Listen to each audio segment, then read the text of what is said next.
എറണാകുളം മൂവാറ്റുപുഴയിൽ petty case പിഴ തട്ടിപ്പ് കേസിൽ വനിതാ CPOയുടെ വെളിപ്പെടുത്തൽ 7 SIമാർക്കെതിരെയും ഒരു DYSPക്കെതിരെയുമാണ് ആരോപണം. പണം തട്ടിയത് ഈ ഉദ്യോഗസ്ഥരെന്ന് ശാന്തി കൃഷ്ണ കോടതി അറിയിച്ചിട്ടുണ്ട്.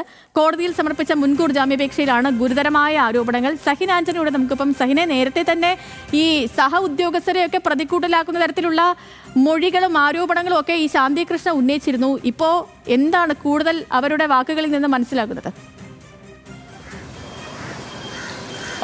സേതു, മൂവാറ്റുപുഴ ട്രാഫിക് എൻഫോഴ്സ്മെന്റിലെ ഉദ്യോഗസ്ഥയായിരുന്നു ശാന്തി കൃഷ്ണ. കഴിഞ്ഞ 2018 മുതൽ 22 വരെ ഇവർ 16 ലക്ഷം രൂപ പെറ്റി കേസിന്റെ പിഴയായി ലഭിക്കുന്ന 16 ലക്ഷം രൂപ തട്ടി എന്നുള്ളതാണ് പോലീസിന്റെ കണ്ടെത്തൽ.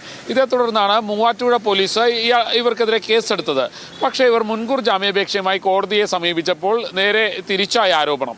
അതായത് ആ കാലഘട്ടത്തിൽ ഉണ്ടായിരുന്ന 7 SIമാരും ഒരു DYSPയുമാണ് ഈ തട്ടിപ്പ് നടത്തിയിരിക്കുന്നത് എന്നാണ് ഇവർ കോടതി അറിയിച്ചിരിക്കുന്നത്. താൻ നേരിട്ട് ബാങ്കിൽ പണം അടച്ചിട്ടില്ല, പണം അടക്കാൻ മറ്റുദ്യോഗസ്ഥരെയായിരുന്നു ഏൽപ്പിച്ചിരുന്നത്, തന്നെ റൈറ്റർ ജോലി ഏൽപ്പിച്ചിട്ടില്ല എന്നൊക്കെയാണ് ഇവർ പറയുന്നത്. എന്തായാലും ഗുരുതരമായ ഒരു ആരോപണമാണ്. 7 SIമാരും ഒരു DYSPയും പ്രതിസ്ഥാനത്തേക്ക് വരുന്നു, അല്ലെങ്കിൽ അവർ ആരോപണ വിധേയരാകുന്നു എന്നുള്ളതാണ്. ഈ ശാന്തി കൃഷ്ണന്റെ പരാതി അനുസരിച്ച് അല്ലെങ്കിൽ മൊഴി അനുസരിച്ച് സ്വാഭാവികമായും പോലീസ് ഒരു അന്വേഷണം നടത്തേണ്ടതായി വരും. അങ്ങനെയാണെങ്കിൽ ഈ DYSP അടക്കം പോലീസിനെ ചോദ്യം ചെയ്യേണ്ടതായി വരും.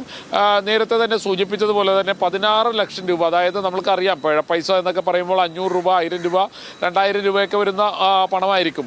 ഈ പണം ബാങ്ക് രസീതും ഒപ്പം തന്നെ അവിടെ നിന്ന് കൊടുക്കുന്ന രസീതും അതിലെല്ലാം തിരിമറി നടത്തിയാൽ മാത്രമേ സ്വാഭാവികമായും ഈ 16 ലക്ഷം രൂപ ഇവർക്ക് തട്ടിക്കാൻ കഴിയുകയുള്ളൂ. അങ്ങനെയാണെങ്കിൽ എന്തായാലും ഇതിലൊരു തട്ടിപ്പ് നടന്നിട്ടുണ്ട്. ഇനി ഇത് ആരാണ്? ശാന്തികൃഷ്ണനാണോ ഈ തട്ടിപ്പ് നടത്തിയിരിക്കുന്നത്, അല്ലെങ്കിൽ മറ്റാരെങ്കിലും ആണോ? 7 ഉദ്യോഗസ്ഥരുടെ പേര് ഇവർ പറയുന്നുണ്ട്. ആ ഉദ്യോഗസ്ഥർ ആരെങ്കിലും ആണോ, അല്ലെങ്കിൽ DYSP ആണോ? ഇതൊക്കെ ഇനി കാത്തിരുന്ന് കാണേണ്ടതാണ്. അന്വേഷണം ശക്തമായി തന്നെ മുന്നോട്ട് പോകുന്നുണ്ടോ സേതു? ഓക്കെ, ശരി സഹിൻ.